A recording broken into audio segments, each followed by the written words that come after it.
सत श्री अकाल जी दा खालस टीवी देखने वाले देश दुनिया के साडे सारे दर्शकों का बहुत बहुत स्वागत है। एमरजेंसी बुलेटिन दे नाल मैं हरशरण कौर। अज दे खास बुलेटिन दे विच दस्सांगे तुहानूं पंजाब समेत दुनिया भर दीयां सारियां वड्डियां ताज़ा ते अहम खबरां। शुरुआत करदे हां सोमवार दी लोक राय दे नतीजे तो। सोमवार की लोक राय सी कि पंजाबी गायक ते अदाकार बब्बू मान ने सारिਆਂ ਨੂੰ एक रुख जरूर लाउण ਦਾ सुनेहा दिंदਿਆਂ ਕਿਹਾ कि आओ रुख लाइए फल खाइए ते खवाइए। अपने हत्थी रुख लाउण ते ਉਹਦੇ फल खाण ਦਾ मज़ा ही कुछ होर है। विदेशों च जाके वसन नालों अपने पिंड रहण ਦਾ मज़ा कुछ होर है। ਅਸੀਂ ਤੁਹਾਡੇ ਤੋਂ ਪੁੱਛਿਆ ਸੀ ਕਿ ਤੁਹਾਡੀ ਕੀ ਰਾਏ ਹੈ ਇਸ ਸੁਨੇਹੇ ਦੇ ਨਾਲ, ਤੁਸੀਂ ਕਿੰਨੇ ਕੁ ਸਹਿਮਤ ਹੋ? ਤਾਂ ਸਾਡੇ 100% ਦਰਸ਼ਕਾਂ ਨੇ ਸਹਿਮਤੀ ਜਤਾਈ ਹੈ। ਅਸੀਂ ਇਹ ਵੀ ਪੁੱਛਿਆ ਸੀ ਕਿ ਕਿੰਨੇ ਲੋਕਾਂ ਨੇ ਆਪਣੇ ਹੱਥੀਂ ਰੁੱਖ ਲਾਏ ਨੇ ਤੇ ਪਾਲ ਰਹੇ ਨੇ, ਤਾਂ ਬਹੁਤ ਸਾਰੇ ਸਾਡੇ ਦਰਸ਼ਕਾਂ ਦੇ ਸੁਨੇਹੇ ਨੇ ਜਿਹੜੇ ਉਹ ਹਾਂ ਦੇ ਵਿੱਚ ਆਏ ਨੇ ਤੇ ਬਹੁਤ ਵਧਾਈ ਦੇ ਪਾਤਰ ਹੋ ਜਿਹੜੇ ਵੀ ਰੁੱਖਾਂ ਦੇ ਨਾਲ, ਕੁਦਰਤ ਦੇ ਨਾਲ ਪਿਆਰ ਕਰਦੇ ਹੋ, ਬਚਾਉਣ ਦੇ ਵਿੱਚ ਹਿੱਸਾ ਪਾਉਂਦੇ ਹੋ। ਅੱਜ ਦੀ ਲੋਕ ਰਾਏ ਹੈ ਕਿ SYL ਦੇ ਮਸਲੇ ਤੇ ਪੰਜਾਬ ਤੇ ਹਰਿਆਣਾ ਦੇ ਮੁੱਖ ਮੰਤਰੀਆਂ ਦੀ 14 ਅਕਤੂਬਰ ਨੂੰ ਬੈਠਕ ਹੋਣ ਜਾ ਰਹੀ ਹੈ। ਇਸ ਤੋਂ ਪਹਿਲਾਂ ਪੰਜਾਬ ਦੀਆਂ ਸਾਰੀਆਂ ਵਿਰੋਧੀ ਪਾਰਟੀਆਂ ਨੇ ਮਾਨ ਸਰਕਾਰ ਨੂੰ ਪੰਜਾਬ ਦੇ ਪਾਣੀ ਨਾਲ ਕਿਸੇ ਵੀ ਤਰ੍ਹਾਂ ਦਾ ਸਮਝੌਤਾ ਨਾ ਕਰਨ ਦੀ ਚੇਤਾਵਨੀ ਦਿੱਤੀ ਹੈ। ਸ਼੍ਰੋਮਣੀ ਅਕਾਲੀ ਦਲ ਦੇ ਪ੍ਰਧਾਨ ਸੁਖਬੀਰ ਸਿੰਘ ਬਾਦਲ ਨੇ ਮੰਗ ਕੀਤੀ ਹੈ ਕਿ ਇਸ ਮੀਟਿੰਗ ਤੋਂ ਪਹਿਲਾਂ ਮੁੱਖ ਮੰਤਰੀ ਭਗਵੰਤ ਸਿੰਘ ਮਾਨ SYL ਤੇ ਪੰਜਾਬ ਦੀ ਸਰਕਾਰ ਦਾ ਸਟੈਂਡ ਸਪਸ਼ਟ ਕਰਨ। ਕੀ ਤੁਸੀਂ ਇਸ ਮੰਗ ਦੇ ਨਾਲ ਸਹਿਮਤ ਹੋ? ਕੀ ਤੁਹਾਨੂੰ ਵੀ ਲੱਗਦਾ ਹੈ ਕਿ ਇਸ ਮੀਟਿੰਗ ਤੋਂ ਪਹਿਲਾਂ ਪੰਜਾਬ ਸਰਕਾਰ ਨੂੰ ਪੰਜਾਬ ਦੇ ਲੋਕਾਂ ਨੂੰ ਦੱਸਣਾ ਚਾਹੀਦਾ ਹੈ ਕਿ SYL ਤੇ ਹੋਣ ਵਾਲੀ ਇਸ ਮੀਟਿੰਗ ਦੇ ਵਿੱਚ ਉਹ ਕੀ ਕਰਨ ਜਾ ਰਹੇ ਨੇ? ਜੇ ਤੁਸੀਂ ਇਸ ਮੰਗ ਦੇ ਨਾਲ ਸਹਿਮਤ ਹੋ, ਯੈਸ ਜਾਂ ਹਾਂ ਲਿਖਿਓ। ਜੇ ਸਹਿਮਤ ਨਹੀਂ ਹੋ, ਨੋ ਜਾਂ ਨਾ ਲਿਖਿਓ। ਖਬਰਾਂ ਵਿਸਤਾਰ ਦੇ ਨਾਲ ਤੇ ਗੱਲ ਪਹਿਲਾਂ ਪੰਜਾਬ ਦੀ। ਖਬਰਾਂ ਦੇ ਵਿਸਤਾਰ ਦੇ ਵਿੱਚ ਸਭ ਤੋਂ ਪਹਿਲਾਂ ਪੰਜਾਬ ਦੀਆਂ ਖਬਰਾਂ ਤੁਹਾਨੂੰ ਦੱਸ ਦਿੰਦੇ ਹਾਂ। ਪੰਜਾਬ ਸਰਕਾਰ ਨੇ ਦੀਵਾਲੀ ਗੁਰਪੁਰਬ ਮੌਕੇ 2-2 ਘੰਟਿਆਂ ਦੇ ਲਈ ਪ੍ਰਦੂਸ਼ਣ ਰਹਿਤ ਪਟਾਕੇ ਚਲਾਉਣ ਦੀ ਪੰਜਾਬੀਆਂ ਨੂੰ ਇਜਾਜ਼ਤ ਦਿੱਤੀ ਹੈ। ਪੰਜਾਬ ਪ੍ਰਦੂਸ਼ਣ ਕੰਟਰੋਲ ਬੋਰਡ ਦੀ ਸਿਫਾਰਿਸ਼ ਤੇ संबंधित डिप्टी कमिश्नरां ते जिला पुलिस दे वल्लों यह हुक्म लागू किए जाणगे। दिवाली वाले दिन यानी कि 14 अक्तूबर की रात नूं 8 बजे तो रात 10 बजे तक तुसीं पटाखे चला सकते हो, प्रदूषण रहत पटाखे। 8 नवंबर ਨੂੰ ਫਿਰ ਪ੍ਰਕਾਸ਼ ਪੁਰਬ ਆ ਜਾਣਾ ਗੁਰੂ ਨਾਨਕ ਸਾਹਿਬ ਦਾ, ਤਾਂ ਤੁਸੀਂ ਤੜਕੇ 4 ਵਜੇ ਤੋਂ ਲੈ ਕੇ ਤੜਕੇ 5 ਵਜੇ ਤੱਕ, ਫਿਰ ਰਾਤ ਨੂੰ 9 ਵਜੇ ਤੋਂ ਲੈ ਕੇ ਰਾਤ ਨੂੰ 10 ਵਜੇ ਤੱਕ ਪਟਾਕੇ ਚਲਾ ਸਕਦੇ ਹੋ। 25 ਦਸੰਬਰ ਕ੍ਰਿਸਮਸ ਦੀ ਰਾਤ ਨੂੰ 11:55 ਤੋਂ 12:30 ਵਜੇ ਤੱਕ ਅਤੇ 31 ਦਸੰਬਰ ਨਵੇਂ ਸਾਲ ਦੀ ਆਮਦ ਦੇ ਮੱਦੇਨਜ਼ਰ ਰਾਤ ਨੂੰ 11:55 ਤੋਂ ਲੈ ਕੇ 12:30 ਵਜੇ ਤੱਕ ਪਟਾਕੇ ਚਲਾ ਸਕਦੇ ਹੋ। ਤੇ ਇਸ ਤੋਂ ਇਲਾਵਾ ਪੰਜਾਬ ਦੇ ਸਾਰੇ ਜ਼ਿਲ੍ਹਿਆਂ ਦੇ ਵਿੱਚ ਅਦਾਲਤ ਵੱਲੋਂ ਮਨਜ਼ੂਰ ਪ੍ਰਦੂਸ਼ਣ ਰਹਿਤ ਪਟਾਕਿਆਂ ਦੀ ਹੀ ਇਜਾਜ਼ਤ ਹੈ।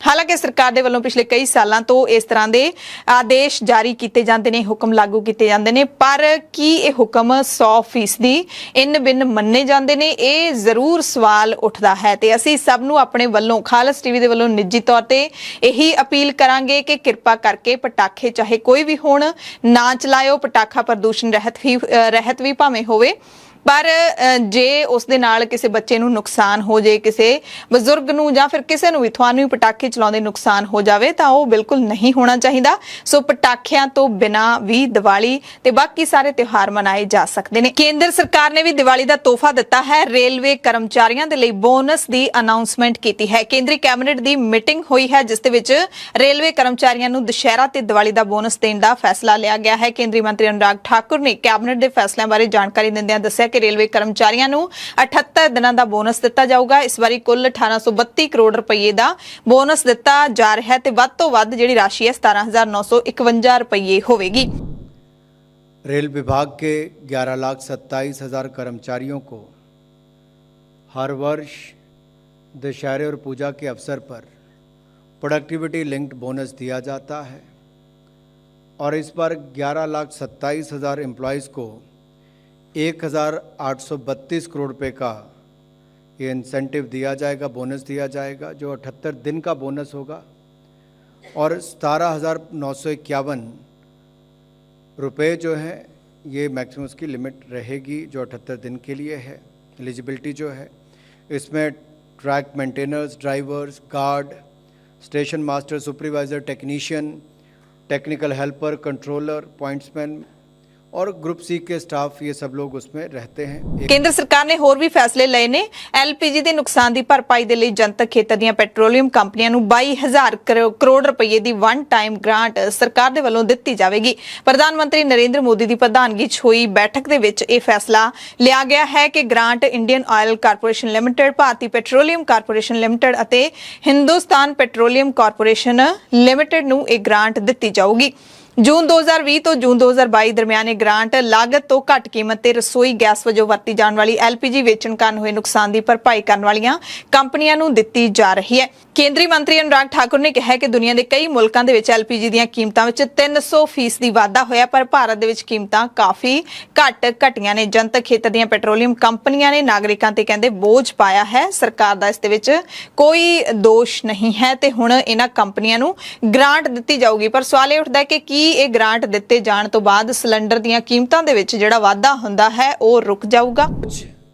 जो हमारी पेट्रोलियम कंपनीज हैं, पब्लिक सेक्टर अंडरटेकिंग की जो ऑयल मार्केटिंग कंपनीज हैं, जून 2020 से लेकर जून 2022 तक 22,000 करोड़ रुपए का जो इन्होंने खर्चा वहन किया है, वो वन टाइम ग्रांट भारत सरकार 22,000 करोड़ रुपए की दे रही है ताकि आम नागरिक के ऊपर, देश की सामान्य जनता जो हमारे देश के नागरिक है उसके ऊपर इसका बोझ ना पड़े। तो उसके लिए one time grant public sector undertaking की ऑयल मार्केटिंग कंपनीज को दी गई हैं, जिसमें इंडियन ऑयल कॉरपोरेशन लिमिटेड है, भारत पेट्रोलियम कॉरपोरेशन लिमिटेड है और हिंदुस्तान पेट्रोलियम कॉरपोरेशन लिमिटेड है। श्री गुरु ग्रंथ ਸਾਹਿਬ ਜੀ ਦੀ ਬੇਅਦਬੀ ਅਤੇ ਉਸ ਤੋਂ ਬਾਅਦ ਬਹਿਬਲ ਕਲਾਂ ਤੇ ਕੋਟਕਪੂਰਾ ਦੇ ਵਿੱਚ ਵਾਪਰੇ ਗੋਲੀ ਕਾਂਡ ਦੇ ਵਿੱਚ ਇਨਸਾਫ ਦੀ ਮੰਗ ਨੂੰ ਲੈ ਕੇ ਪਿਛਲੇ ਕਈ ਮਹੀਨਿਆਂ ਤੋਂ, ਪਿਛਲੇ ਸਾਲ ਦਸੰਬਰ ਤੋਂ ਲੈ ਕੇ ਬਹਿਬਲ ਕਲਾਂ ਦੇ ਵਿੱਚ ਮੋਰਚਾ ਚੱਲ ਰਿਹਾ ਹੈ। 14 ਅਕਤੂਬਰ ਨੂੰ ਇਸ ਮੋਰਚੇ ਤੇ ਵੱਡਾ ਇਕੱਠ ਕੀਤਾ ਜਾ ਰਿਹਾ ਹੈ। ਉਸ ਤੋਂ ਪਹਿਲਾਂ ਹਲਚਲ ਦਿਖਾਈ ਦੇ ਰਹੀ ਹੈ। ਇੱਕ ਦਿਨ ਪਹਿਲਾਂ ਯਾਨੀ ਕਿ ਮੰਗਲਵਾਰ ਨੂੰ ਇਸ ਮਾਮਲੇ ਦੇ ਵਿੱਚ, ਇਸ ਕੇਸ ਦੇ ਵਿੱਚ ਬਣਾਈ ਗਈ ਸਿੱਟ ਉਸੇ ਚੌਂਕ ਤੇ, ਕੋਟਕਪੂਰਾ 'ਚ ਬੱਤੀਆਂ ਵਾਲੇ ਚੌਂਕ ਤੇ ਪਹੁੰਚੀ ਸੀ ਅਤੇ ਬੁੱਧਵਾਰ ਨੂੰ ਪੰਜਾਬ ਦੇ ਸਾਬਕਾ ਮੁੱਖ ਮੰਤਰੀ, ਤਤਕਾਲੀ ਮੁੱਖ ਮੰਤਰੀ ਜੋ 2015 ਦੇ ਵਿੱਚ ਇਹ ਸਾਰਾ ਕਾਂਡ ਵਾਪਰਿਆ ਸੀ, ਪ੍ਰਕਾਸ਼ ਸਿੰਘ ਬਾਦਲ, ਉਹਨਾਂ ਨੂੰ ਸਿੱਟ ਨੇ ਤਲਬ ਕੀਤਾ। ਚੰਡੀਗੜ੍ਹ ਦੇ ਵਿੱਚ ਸਿੱਟ ਦੇ ਜਿਹੜੇ ਮੈਂਬਰ ਨੇ ਉਹ ਖੁਦ ਪ੍ਰਕਾਸ਼ ਸਿੰਘ ਬਾਦਲ ਦੇ ਗ੍ਰਹਿ ਪਹੁੰਚੇ, ਉਹਨਾਂ ਦੇ ਨਿਵਾਸ ਪਹੁੰਚ ਕੇ 3 ਘੰਟਿਆਂ ਦੇ ਲਈ ਸਾਬਕਾ ਮੁੱਖ ਮੰਤਰੀ ਤੋਂ ਪੁੱਛ ਪੜਤਾਲ ਕੀਤੀ ਗਈ ਹੈ। ਬਾਦਲ ਤੋਂ ਉਹਨਾਂ ਦੀ ਚੰਡੀਗੜ੍ਹ ਦੇ ਸੈਕਟਰ 9 ਸਥਿਤ ਰਿਹਾਇਸ਼ ਤੇ ਸਵੇਰੇ 11 ਵਜੇ ਤੋਂ ਪੁੱਛ ਪੜਤਾਲ ਸ਼ੁਰੂ ਕੀਤੀ ਗਈ, ਜਿਹੜੀ ਕਿ 2 ਵਜੇ ਤੱਕ ਜਾਰੀ ਰਹੀ। SIT ਦੀ ਅਗਵਾਈ ਵਧੀਕ ਪੁਲਿਸ ਡਾਇਰੈਕਟਰ LK ਯਾਦਵ ਨੇ ਕੀਤੀ। 2015 ਦੇ ਵਿੱਚ ਜਦੋਂ ਗੋਲੀਬਾਰੀ ਹੋਈ ਸੀ ਤਾਂ ਪ੍ਰਕਾਸ਼ ਸਿੰਘ ਬਾਦਲ ਮੁੱਖ ਮੰਤਰੀ ਸਨ ਅਤੇ ਜਿਹੜੇ ਸੁਖਬੀਰ ਸਿੰਘ ਬਾਦਲ ਨੇ ਉਹ ਡਿਪਟੀ ਮੁੱਖ ਮੰਤਰੀ ਸਨ। ਉਸ ਵੇਲੇ DGP ਸੁਮੇਧ ਸੈਣੀ ਹੁੰਦਾ ਸੀ। ਸੁਮੇਧ ਸੈਣੀ ਵੀ ਐਨੀ ਦਿਨੀ ਇਹਨਾਂ ਮਾਮਲਿਆਂ ਦੇ ਵਿੱਚ ਫਸਿਆ ਹੋਇਆ ਹੈ। ਹਾਲਾਂਕਿ ਸੁਮੇਧ ਸੈਣੀ ਹਾਲੇ ਤੱਕ ਪੁਲਿਸ ਦੀ ਗ੍ਰਿਫਤ ਤੋਂ ਬਾਹਰ ਹੈ, ਯਾਨੀ ਕਿ ਰਾਹਤ ਮਿਲੀ ਹੋਈ ਹੈ ਅਦਾਲਤਾਂ ਦੀ। ਦੱਖਣੀ ਅਫਰੀਕੀ ਮੁਲਕ ਗਾਂਬੀਆ ਦੇ ਵਿੱਚ ਹਰਿਆਣਾ ਦੀ ਕੰਪਨੀ ਦੇ ਵੱਲੋਂ ਬਣਾਈ ਗਈ ਬੱਚਿਆਂ ਦੀ ਦਵਾਈ, ਖੰਘ ਜ਼ੁਕਾਮ ਦੀ ਦਵਾਈ ਲੈਣ ਦੇ ਨਾਲ 66 ਬੱਚਿਆਂ ਦੀ ਮੌਤ ਹੈ ਜਿਹੜੀ, ਉਸ ਦਾ ਮਾਮਲਾ ਭਖਦਾ ਜਾ ਰਿਹਾ ਤੇ ਹੁਣ ਹਰਿਆਣਾ ਦੀ ਸਰਕਾਰ ਨੇ ਸੋਨੀਪਤ ਦੇ ਵਿੱਚ ਸਥਿਤ ਮੈਡਨ ਫਾਰਮਾਸਿਊਟੀਕਲ ਯੂਨਿਟ ਦੇ ਵਿੱਚ ਦਵਾਈਆਂ ਦੇ ਨਿਰਮਾਣ ਤੇ ਪਾਬੰਦੀ ਲਾਉਣ ਦਾ ਹੁਕਮ ਜਾਰੀ ਕਰ ਦਿੱਤਾ, ਯਾਨੀ ਕਿ ਇਸ ਕੰਪਨੀ ਦੇ ਉੱਤੇ ਬੈਨ ਲਾ ਦਿੱਤਾ ਗਿਆ ਹੈ। ਸੂਬੇ ਦੇ ਸਿਹਤ ਮੰਤਰੀ ਅਨਿਲ ਵਿਜ ਨੇ ਕਿਹਾ ਕਿ ਕਾਰਵਾਈ ਫਾਰਮਾਸਿਊਟੀਕਲ ਕੰਪਨੀ ਦੀ ਯੂਨਿਟ ਤੇ ਕਈ ਉਲੰਘਣਾਵਾਂ ਕਰਕੇ ਕੀਤੀ ਗਈ ਹੈ। ਮੰਤਰੀ ਵਿਜ ਨੇ ਦੱਸਿਆ ਕਿ ਇਸ ਕੰਪਨੀ ਨੂੰ ਨੋਟਿਸ ਭੇਜ ਕੇ ਆਪਣਾ ਉਤਪਾਦਨ ਬੰਦ ਕਰਨ ਦੇ ਲਈ ਕਿਹਾ ਗਿਆ ਤੇ ਉਤਪਾਦਨ ਬੰਦ ਕਰਨ ਦਾ ਮਤਲਬ ਹੁੰਦਾ ਹੈ ਕਿ ਇਸ ਕੰਪਨੀ ਦੇ ਵਿੱਚ ਹੁਣ ਕੋਈ ਵੀ ਦਵਾਈ ਨਹੀਂ ਬਣ ਸਕਦੀ। 4 ਜਿਹੜੀਆਂ ਇਹਨਾਂ ਨੇ ਦਵਾਈਆਂ ਸਿਰਪ ਦੇ ਰੂਪ ਦੇ ਵਿੱਚ ਭੇਜੀਆਂ ਸੀ ਗਾਂਬੀਆ ਦੇ ਵਿੱਚ, ਉਹਨਾਂ ਤੇ ਬੈਨ ਲਾ ਦਿੱਤਾ ਗਿਆ। WHO ਨੇ ਵੀ ਉਹਨਾਂ ਦਵਾਈਆਂ ਤੇ ਰੋਕ ਲਾਉਣ ਦਾ ਹੁਕਮ ਜਾਰੀ ਕਰ ਦਿੱਤਾ ਸੀ ਤੇ ਮੈਡਨ ਫਾਰਮਾਸਿਊਟੀਕਲ ਕੰਪਨੀ ਦੀਆਂ ਦਵਾਈਆਂ ਪੀਣ ਦੇ ਨਾਲ ਇਹਨਾਂ ਬੱਚਿਆਂ ਦੀ ਮੌਤ ਦਾ ਖੁਲਾਸਾ ਹੋਇਆ ਸੀ। ਇਹਨਾਂ ਦੀ ਇੱਕਦਮ ਮੌਤ ਨਹੀਂ ਹੋਈ, ਵਾਰੀ-ਵਾਰੀ ਕਰਕੇ ਸਾਰੇ ਬੱਚੇ ਨੇ ਜਿਹੜੇ ਉਹ ਕੁਝ ਮਹੀਨਿਆਂ ਦੇ ਵਿੱਚ ਮਾਰੇ ਜਾ ਚੁੱਕੇ ਨੇ ਤੇ ਜਿਨ੍ਹਾਂ ਨੇ ਉਸ ਤੋਂ ਬਾਅਦ ਦਵਾਈ ਦਾ ਸੇਵਨ ਕੀਤਾ ਹੈ ਉਹਨਾਂ ਦੀ ਹਾਲਤ ਵੀ ਗੰਭੀਰ ਹੋ ਸਕਦੀ ਹੈ। WHO ਨੇ ਕਿਹਾ ਸੀ ਕਿ 4 ਦਵਾਈਆਂ ਸਿਰਪ ਦੇ ਰੂਪ ਦੇ ਵਿੱਚ ਨੇ, ਭਾਰਤ ਵਿੱਚ ਮੈਡਨ ਫਾਰਮਾਸਿਊਟੀਕਲਸ ਲਿਮਟਿਡ ਬਣਾਉਂਦੀ ਹੈ ਤੇ ਅਸੀਂ ਇਸ ਦੀ ਜਾਂਚ ਕਰ ਰਹੇ ਹਾਂ। ਇਸ ਕੰਪਨੀ ਦੀਆਂ ਦਵਾਈਆਂ ਤੇ ਅਸੀਂ ਰੋਕ ਲਾਉਣ ਦਾ ਐਲਾਨ ਕਰਦੇ ਹਾਂ। सोनीपत फार्मास्यूटिकल कंपनी के जो 3 ड्रग्स WHO ने मेंशन किए हैं उनका तो अभी हमने सैंपल भेजा हुआ है सेंट्रल ड्रग लेबोरेटरी कलकत्ता में, उसकी अभी रिपोर्ट नहीं आई। उसका तो उसकी रिपोर्ट आने पर हम कार्रवाई करेंगे, परंतु केंद्र और हरियाणा के ड्रग डिपार्टमेंट ने इसकी ज्वाइंट इंस्पेक्शन की थी, उसमें काफी कमियां मिली, लगभग 12 कमियां उसमें मिली। उनको मद्दे रखते हुए अभी ये फैसला किया गया है कि इसकी टोटल प्रोडक्शन बंद कर दी जाए और उसका हमने नोटिस दे दिया है। ਪੰਜਾਬ ਦੇ ਤਰਨਤਾਰਨ ਜ਼ਿਲ੍ਹੇ ਦੇ ਵਿੱਚ ਕਤਲ ਦੀ ਇੱਕ ਵੱਡੀ ਵਾਰਦਾਤ ਵਾਪਰੀ ਹੈ। ਦਿਨ ਦਿਹਾੜੇ ਇੱਕ ਨੌਜਵਾਨ ਨੂੰ ਗੋਲੀਆਂ ਮਾਰ ਕੇ ਕਤਲ ਕਰ ਦਿੱਤਾ ਗਿਆ ਹੈ। ਪਿੰਡ ਰਸੂਲਪੁਰ ਦੇ ਵਿੱਚ ਇਹ ਵਾਰਦਾਤ ਵਾਪਰੀ ਹੈ, ਜਿੱਥੇ ਇੱਕ ਨੌਜਵਾਨ ਕੱਪੜਾ ਵਪਾਰੀ ਨੂੰ ਮਾਰ ਦਿੱਤਾ ਗਿਆ ਹੈ। ਇਹ ਨੌਜਵਾਨ ਆਪਣੀ ਦੁਕਾਨ 'ਚ ਬੈਠਾ ਸੀ, ਦੋ ਬਾਈਕ ਸਵਾਰ ਆਉਂਦੇ ਨੇ, ਗੋਲੀਆਂ ਮਾਰ ਕੇ ਚਲੇ ਜਾਂਦੇ ਨੇ। ਮੌਕੇ ਤੇ ਹੀ ਇਸ ਨੌਜਵਾਨ ਦੀ ਮੌਤ ਹੋ ਜਾਂਦੀ ਹੈ। ਪਰਿਵਾਰਕ ਮੈਂਬਰਾਂ ਨੇ ਦੱਸਿਆ ਕਿ ਗੈਂਗਸਟਰ ਲੰਡਾ ਦੇ ਵੱਲੋਂ ਉਹਨਾਂ ਦੇ ਪਰਿਵਾਰ ਕੋਲੋਂ 20 ਲੱਖ ਦੀ ਫਰੌਤੀ ਮੰਗੀ ਜਾ ਰਹੀ ਸੀ। ਜਦੋਂ ਫਰੌਤੀ ਨਹੀਂ ਦਿੱਤੀ ਤਾਂ ਦੋ ਬਾਈਕ ਸਵਾਰ ਦੁਕਾਨ ਤੇ ਆਏ, ਕੱਪੜਾ ਦਿਖਾਉਣ ਦੀ ਗੱਲ ਕਹੀ। ਜਦੋਂ ਕੱਪੜਾ ਦਿਖਾਉਣ ਲੱਗਿਆ ਗੁਰਜੰਟ ਸਿੰਘ ਨਾਮ ਦਾ ਨੌਜਵਾਨ, ਤਾਂ ਉਸ ਨੂੰ ਗੋਲੀਆਂ ਮਾਰ ਕੇ ਥਾਂ ਤੇ ਮਾਰ ਦਿੱਤਾ ਗਿਆ। ਸਾਰੀ ਘਟਨਾ ਸੀਸੀਟੀਵੀ 'ਚ ਕੈਦ ਹੋ ਗਈ ਹੈ। ਪੁਲਿਸ ਨੇ ਮਾਮਲੇ ਦੀ ਜਾਂਚ ਸ਼ੁਰੂ ਕਰ ਦਿੱਤੀ ਹੈ। ਤਰਨਤਾਰਨ ਇਲਾਕੇ ਦੇ ਵਿੱਚ ਵਾਪਰੀ ਇਸ ਸਨਸਨੀਖੇਜ਼ ਘਟਨਾ ਤੇ ਇਲਾਕੇ ਦੇ ਅਕਾਲੀ ਲੀਡਰ ਬਿਕਰਮ ਸਿੰਘ ਮਜੀਠੀਆ ਨੇ ਕਿਹਾ, ਇਹ ਹੈ ਬਦਲਾਅ ਵਾਲੀ ਆਮ ਆਦਮੀ ਪਾਰਟੀ ਦੀ ਸਰਕਾਰ ਦੀ ਅਮਨ ਕਾਨੂੰਨ ਦੀ ਸਥਿਤੀ। ਤਰਨਤਾਰਨ ਵਿੱਚ ਗੈਂਗਸਟਰਾਂ ਨੂੰ ਫਿਰੌਤੀ ਦੇ ਕੇ ਪੈਸੇ ਦੇਣ ਤੋਂ ਇਨਕਾਰ ਕਰਨ ਤੇ ਇੱਕ ਹੋਰ ਨਿਰਦੋਸ਼ ਨੂੰ ਮੌਤ ਦੇ ਘਾਟ ਉਤਾਰ ਦਿੱਤਾ ਗਿਆ ਹੈ। ਤੇ ਕਤਲ ਮਾਮਲੇ ਦੇ ਵਿੱਚ ਪਰਿਵਾਰ ਦਾ ਇਲਜ਼ਾਮ ਉਦੋਂ ਸੱਚ ਹੋ ਗਿਆ ਜਦੋਂ ਗੁਰਜੰਟ ਦੇ ਕਤਲ ਦੀ ਜ਼ਿੰਮੇਵਾਰੀ ਲਖਵੀਰ ਸਿੰਘ ਲੰਡਾ ਨੇ ਖੁਦ ਲੈ ਲਈ। ਕੈਨੇਡਾ ਸਥਿਤ ਲਖਵੀਰ ਸਿੰਘ ਲੰਡਾ ਨੇ ਇੰਟਰਨੈਟ ਤੇ ਪੋਸਟ ਪਾ ਕੇ ਇਸ ਕਤਲ ਦੀ ਜ਼ਿੰਮੇਵਾਰੀ ਲੈਂਦਿਆਂ ਕਿਹਾ ਕਿ ਗੁਰਜੰਟ ਪੁਲਿਸ ਦੇ ਵਿੱਚ ਭਰਤੀ ਹੋਇਆ ਸੀ, ਉਸਨੇ ਮੇਰੇ ਭਰਾ ਅਰਸ਼ਦੀਪ ਭੱਟੀ ਦੀ ਜ਼ਿੰਦਗੀ ਖਰਾਬ ਕਰ ਦਿੱਤੀ। ਉਸਦੇ ਪਰਿਵਾਰ ਤੋਂ ਕਹਿੰਦੇ ਫਿਰੌਤੀ ਦੀ ਮੰਗ ਵੀ ਕੀਤੀ ਸੀ, ਪਰ ਉਹਦੇ ਇੱਕ ਦੋਸਤ ਦੇ ਕਹਿਣ ਤੇ ਅਸੀਂ ਉਹਨੂੰ ਛੱਡ ਦਿੱਤਾ ਸੀ। ਪਰ ਹੁਣ ਗੁਰਜੰਟ ਪੁਲਿਸ ਦਾ ਦਲਾਲ ਬਣ ਚੁੱਕਿਆ ਸੀ ਤੇ ਅਸੀਂ ਕਿਸੇ ਵੀ ਦਲਾਲ ਨੂੰ ਬਖਸ਼ਦੇ ਨਹੀਂ ਤੇ ਨਾ ਹੀ ਬਖਸ਼ਾਂਗੇ। ਅਸੀਂ ਕਤਲ ਸ਼ਾਂਤੀਪੂਰਵਕ ਕੀਤਾ ਹੈ। ਹੁਣ ਪੁਲਿਸ ਆਪਣਾ ਕੰਮ ਕਰਨ ਦੇ ਲਈ ਆਜ਼ਾਦ ਹੈ, ਪਰ ਜੇ ਪੁਲਿਸ ਸਾਡੇ ਘਰਾਂ ਦੇ ਵਿੱਚ ਜਾ ਕੇ ਸਾਡੇ ਹੀ ਮੁੰਡਿਆਂ ਨੂੰ ਤੰਗ ਪਰੇਸ਼ਾਨ ਕਰੂਗੀ ਤਾਂ ਅਗਲਾ ਨੰਬਰ ਪੁਲਿਸ ਦਾ ਹੋਵੇਗਾ। ਇਹ ਵੱਡੀ ਚੇਤਾਵਨੀ ਲੰਡਾ ਨੇ ਦਿੱਤੀ ਹੈ। ਪੁਲਿਸ ਨੂੰ ਸਿੱਧੀ ਚੇਤਾਵਨੀ ਦਿੰਦੇ ਹੋਏ ਲਿਖਿਆ ਕਿ ਸਾਡੇ 35 ਤੋਂ 40 ਬੇਕਸੂਰ ਨੌਜਵਾਨ ਜੇਲ੍ਹਾਂ ਦੇ ਵਿੱਚ ਬੰਦ ਨੇ ਤੇ ਜਿਹੜੇ ਤੁਸੀਂ ਇਸ ਦਲਾਲ ਦੇ ਕਹਿਣ ਤੇ ਫੜੇ ਨੇ, ਅਸੀਂ ਤੁਹਾਨੂੰ ਵੀ ਨਹੀਂ ਛੱਡਾਂਗੇ। ਸੋ ਗੁਰਜੰਟ ਸਿੰਘ ਦੇ ਕਤਲ ਮਾਮਲੇ ਦੇ ਵਿੱਚ 4 ਮੁਲਜ਼ਮਾਂ ਦੇ ਖਿਲਾਫ ਕੇਸ ਦਰਜ ਕਰ ਲਿਆ ਹੈ। FIR ਦੇ ਵਿੱਚ ਲਖਬੀਰ ਸਿੰਘ ਲੰਡਾ, ਅਰਸ਼ਦੀਪ ਸਿੰਘ ਉਰਫ 32 ਤੇ ਇਸ ਕਤਲੇਆਮ ਨੂੰ ਅੰਜਾਮ ਦੇਣ ਵਾਲੇ 2 ਸ਼ੂਟਰ ਗੁਰਕੀਰਤ ਸਿੰਘ ਉਰਫ ਕੁੱਕੀ ਅਤੇ ਅਜਮੀਤ ਸਿੰਘ ਦੇ ਨਾਮ ਸ਼ਾਮਿਲ ਨੇ। ਸੋ ਇਸ ਵੱਡੀ ਵਾਰਦਾਤ ਤੋਂ ਬਾਅਦ ਗੁਰਜੰਟ ਦੇ ਪਿਤਾ ਨੇ ਇੱਕ ਨਿੱਜੀ ਟੀਵੀ ਚੈਨਲ ਨੂੰ ਇੰਟਰਵਿਊ ਦਿੱਤਾ ਤੇ ਕਿਹਾ, ਲੰਡਾ ਨੂੰ ਸੰਬੋਧਨ ਹੁੰਦੇ ਹੋਏ ਕਿ ਤੂੰ ਭਾਵੇਂ ਮੈਨੂੰ ਮਾਰ ਦੇ, ਮੇਰੇ ਪੁੱਤ ਨੂੰ ਤਾਂ ਤੂੰ ਮਾਰ ਦਿੱਤਾ ਹੈ, ਹੁਣ ਤੂੰ ਭਾਵੇਂ ਮੈਨੂੰ ਮਾਰ ਦੇ ਪਰ ਲੋਕਾਂ ਦੇ ਪੁੱਤ ਨਾ ਮਾਰ, ਰੱਬ ਤੇਰੇ ਨਾਲ ਆਪ ਨਿਆਂ ਕਰੂਗਾ। ਲਖਵੀਰ ਲੰਡਾ ਨੂੰ ਸੰਬੋਧਨ ਹੁੰਦੇ ਹੋਏ ਮਾਵਾਂ ਦੇ ਪੁੱਤ ਨਾ ਮਾਰਨ ਦੀ ਸਲਾਹ ਦਿੱਤੀ ਹੈ। ਪਿਓ ਨੇ ਆਪਣੇ ਪੁੱਤ ਬਾਰੇ ਦੱਸਿਆ ਕਿ ਮੇਰਾ ਪੁੱਤ ਪੁਲਿਸ ਦਾ ਮੁਖਬਰ ਨਹੀਂ ਸੀ। 2 ਪੁੱਤ ਨੇ ਕਹਿੰਦਾ 40 ਲੱਖ ਰੁਪਏ ਦਾ ਕਰਜ਼ਾ ਚੜਿਆ ਹੋਇਆ ਹੈ। 22 ਸਾਲਾਂ ਤੋਂ ਅਸੀਂ ਲੋਕਾਂ ਦੇ ਭਾਂਡੇ ਮਾਂਜ ਰਹੇ ਹਾਂ। ਸਾਡੇ ਤੋਂ ਲਖਵੀਰ ਲੰਡਾ ਨੇ ਫਿਰੌਤੀ ਮੰਗੀ ਸੀ, ਪਰ ਅਸੀਂ ਉਸ ਨੂੰ ਆਪਣੇ ਸਿਰ ਤੇ ਪਈ 40 ਲੱਖ ਕਰਜ਼ੇ ਦੀ ਪੰਡ ਬਾਰੇ ਦੱਸਿਆ ਤਾਂ ਇੱਕ ਵਾਰੀ ਤਾਂ ਉਹ ਮੰਨ ਗਿਆ, ਪਰ ਕਹਿੰਦੇ ਬਾਅਦ ਵਿੱਚ ਉਹਨੇ ਅਰਸ਼ਦੀਪ ਨਾਮ ਦੇ ਨੌਜਵਾਨ ਤੇ ਉਸਦੀ ਮਾਂ ਦੇ ਕਹਿਣ ਤੇ ਸਾਡੇ ਪੁੱਤ ਨੂੰ ਮਰਵਾ ਦਿੱਤਾ। ਪਿਓ ਨੇ ਦੱਸਿਆ ਕਿ ਅਰਸ਼ਦੀਪ ਜਿਸ ਦਾ ਨਾਮ ਇਸ ਕਤਲ ਦੇ ਵਿੱਚ ਆ ਰਿਹਾ ਹੈ, ਉਹਨਾਂ ਦਾ ਹੀ ਭਤੀਜਾ ਹੈ। ਉਹਦੇ ਪਿਤਾ ਦੀ ਕਹਿੰਦੇ ਮੌਤ ਹੋ ਗਈ ਸੀ, ਪਰ ਉਹਦੀ ਮਾਂ ਹੈ ਜਿਹੜੀ ਅਰਸ਼ਦੀਪ ਦੀ ਮਾਂ ਹੈ, ਉਹ ਆਪਣੇ ਪਤੀ ਦੀ ਮੌਤ ਦਾ ਕਾਰਨ ਕਹਿੰਦੇ ਸਾਨੂੰ ਦੱਸਦੀ ਸੀ ਕਿ ਸਾਡੇ ਗਾਲਾਂ ਕੱਢਣ ਕਰਕੇ ਉਸਦੀ ਮੌਤ ਹੋਈ ਹੈ, ਪਰ ਕਹਿੰਦੇ ਉਹ ਤਾਂ ਆਪਣੇ ਵਿਗੜੇ ਪੁੱਤ ਦੀ ਚਿੰਤਾ ਕਰਕੇ ਦੁਨੀਆ ਤੋਂ ਚਲਾ ਗਿਆ ਤੇ ਆਪਣੇ ਪਤੀ ਦੀ ਮੌਤ ਦਾ ਬਦਲਾ ਲੈਣ ਲਈ ਅਰਸ਼ਦੀਪ ਦੀ ਮਾਂ ਨੇ 4 ਮਹੀਨੇ ਪਹਿਲਾਂ ਕਹਿੰਦੇ ਸਾਡੇ ਪੁੱਤ ਨੂੰ ਮਰਵਾਉਣ ਦੀ ਧਮਕੀ ਵੀ ਦਿੱਤੀ ਸੀ। ਪਿਓ ਨੇ ਦਾਅਵਾ ਕੀਤਾ ਹੈ ਕਿ ਅਰਸ਼ਦੀਪ ਦੀ ਮਾਂ ਅਤੇ ਉਸਦੇ ਪੂਰੇ ਪਰਿਵਾਰ ਦਾ ਲਖਬੀਰ ਲੰਡਾ ਦੇ ਨਾਲ ਪੂਰਾ ਸੰਪਰਕ ਹੈ। ਅਰਸ਼ਦੀਪ ਦੀ ਮਾਂ ਹਾਲੇ ਵੀ ਲਖਬੀਰ ਸਿੰਘ ਨਾਲ ਫੋਨ ਤੇ ਸੰਪਰਕ ਦੇ ਵਿੱਚ ਹੈ ਤੇ ਪੁਲਿਸ ਉਸਦੀ ਮਾਂ ਨੂੰ ਗ੍ਰਿਫਤਾਰ ਹਾਲੇ ਤੱਕ ਨਹੀਂ ਕਰ ਸਕੀ। ਉਹਨਾਂ ਨੇ ਅੱਗੇ ਦੱਸਿਆ ਕਿ ਸਾਡੇ ਅੱਧਾ ਕਿੱਲਾ ਪੈਲੀ ਸੀ, ਬੱਚੇ ਨੇ ਬਹੁਤ ਮਿਹਨਤ ਕਰਕੇ ਕਾਰੋਬਾਰ ਸੈੱਟ ਕੀਤਾ ਸੀ ਜਿਹੜਾ ਇਹਨਾਂ ਕੋਲੋਂ ਜਰਿਆ ਨਹੀਂ ਗਿਆ। ਕਹਿੰਦੇ ਜੋ ਮੂਸੇਵਾਲੇ ਦੇ ਪਿਤਾ ਬਲਕੌਰ ਸਿੰਘ ਨੇ ਕਿਹਾ ਉਹ ਅੱਜ ਮੇਰੇ ਨਾਲ ਹੋਇਆ। ਉਹ ਕਹਿੰਦੇ ਰਹਿੰਦੇ ਨੇ ਕਿ ਲੋਕਾਂ ਦੇ ਪੁੱਤ ਮਰਵਾ ਰਹੇ ਨੇ ਗੈਂਗਸਟਰ ਤੇ ਪੁਲਿਸ ਕੁਝ ਨਹੀਂ ਕਰ ਰਹੀ। ਤੇ ਪਿਓ ਨੇ ਖਦਸ਼ਾ ਵੀ ਜ਼ਾਹਿਰ ਕੀਤਾ ਕਿ ਜੇ ਮੂਸੇਵਾਲੇ ਦੇ ਦੋਸ਼ੀਆਂ ਖਿਲਾਫ ਕੋਈ ਕਾਰਵਾਈ ਨਹੀਂ ਹੋਈ ਤਾਂ ਮੇਰੇ ਪੁੱਤ ਦੇ ਦੋਸ਼ੀਆਂ ਖਿਲਾਫ ਤਾਂ ਕਾਰਵਾਈ ਕਿੱਥੇ ਹੋਊਗੀ। ਮੁੱਖ ਮੰਤਰੀ ਭਗਵੰਤ ਮਾਨ ਨੂੰ ਵੱਡਾ ਉਲਾਮਾ ਦਿੰਦਿਆਂ ਕਿਹਾ ਕਿ ਭਗਵੰਤ ਮਾਨ ਲਾਰਿਆਂ ਦੇ ਵਿੱਚ ਸਰਦਾਰ ਬਣਾ ਕੇ ਪੁੱਤ ਮਰਵਾਈ ਜਾਂਦੇ ਨੇ, ਜੇਲ੍ਹਾਂ ਦੇ ਵਿੱਚ ਫੋਨ ਦੇ ਦੇ ਕੇ ਪੁੱਤ ਮਰਵਾਈ ਜਾਂਦੇ ਨੇ। ਉਹਨਾਂ ਨੇ ਲਖਵੀਰ ਲੰਡਾ ਨੂੰ ਲੋਕਾਂ ਦੇ ਪੁੱਤ ਨਾ ਮਰਵਾਉਣ ਦੀ ਨਸੀਹਤ ਦਿੰਦਿਆਂ ਕਿਹਾ ਕਿ ਫਿਰੌਤੀ ਲੈਣ ਤੋਂ ਪਹਿਲਾਂ ਜਾਂਚ ਕਰ ਲਿਆ ਕਰੋ ਕਿ ਕੌਣ ਸਹੀ ਹੈ ਕੌਣ ਗਲਤ ਹੈ। ਲੰਡਾ ਦੀ ਕਹਿੰਦੇ 40 ਕਿੱਲੇ ਪੈਲੀ ਹੈ, ਫਿਰ ਵੀ ਪਤਾ ਨਹੀਂ ਕਿਉਂ ਇਹ ਪਾਪ ਕਮਾ ਰਿਹਾ ਹੈ। ਸੋ ਤਰਨਤਾਰਨ ਦੇ ਵਿੱਚ ਹੋਏ ਕਤਲ ਦੀ ਇਹ ਪੂਰੀ ਕਹਾਣੀ ਹੈ, ਹੁਣ ਤੱਕ ਦੀ ਪੂਰੀ ਜਾਣਕਾਰੀ ਹੈ, ਪਰ ਇਹ ਜੋ ਕੁਝ ਵੀ ਹੋ ਰਿਹਾ ਹੈ ਬੜੀ ਹੀ ਚਿੰਤਾ ਵਾਲਾ ਹੈ। ਪੰਜਾਬ ਦੇ ਵਿੱਚ ਜੋ ਕੁਝ ਵਾਪਰ ਰਿਹਾ ਹੈ, ਦਿਨ ਦਿਹਾੜੇ ਜਿਹੀਆਂ ਵਾਰਦਾਤਾਂ ਵਾਪਰ ਜਾਂਦੀਆਂ ਨੇ ਤਾਂ ਫਿਰ ਅਮਨ ਕਾਨੂੰਨ ਦੀ ਸਥਿਤੀ ਤੇ ਤਾਂ ਸਵਾਲ ਉੱਠਦੇ ਨੇ ਤੇ ਜਿਹੜੇ ਨੌਜਵਾਨ ਨੇ ਖਾਸ ਕਰਕੇ ਉਹਨਾਂ ਦੀ ਜਿਹੜੀ ਮਨੋਬਿਰਤੀ ਹੈ ਉਹ ਕਿਹੋ ਜਿਹੀ ਹੁੰਦੀ ਜਾ ਰਹੀ ਹੈ। ਇਹ ਵੀ ਜ਼ਰੂਰ ਚਿੰਤਾ ਦਾ ਵਿਸ਼ਾ ਹੈ। ਸੋਚਣ ਵਾਲੀ ਗੱਲ ਹੈ ਕਿ ਕਿੱਧਰ ਨੂੰ ਤੁਰੇ ਪਏ ਨੇ। ਅਗਲੀ ਖਬਰ ਵੀ ਗੈਂਗਸਟਰਾਂ ਦੇ ਨਾਲ ਜੁੜੀ ਹੋਈ ਹੈ। ਦਿੱਲੀ ਪੁਲਿਸ ਦੇ ਸਪੈਸ਼ਲ ਸੈੱਲ ਨੇ ਇੱਕ ਮੁਕਾਬਲੇ ਤੋਂ ਬਾਅਦ ਲਾਰੈਂਸ ਬਿਸ਼ਨੋਈ, ਸੰਪਤ ਨਹਿਰਾ ਤੇ ਟੀਨੂ ਗੈਂਗ ਦੇ 2 ਗੈਂਗਸਟਰਾਂ ਦੀਪਕ ਅਰੋੜਾ ਤੇ ਗੁਲਸ਼ਨ ਕੁਮਾਰ ਨੂੰ ਗ੍ਰਿਫਤਾਰ ਕੀਤਾ ਹੈ। ਦੋਵਾਂ ਤੋਂ 6 ਕਾਰਤੂਸਾਂ ਸਮੇਤ 2 ਪਿਸਤੌਲ ਬਰਾਮਦ ਕੀਤੇ ਨੇ। ਦੀਪਕ ਦੀ ਪੁਲਿਸ ਨੂੰ ਕਾਫੀ ਸਮੇਂ ਤੋਂ ਤਲਾਸ਼ ਸੀ।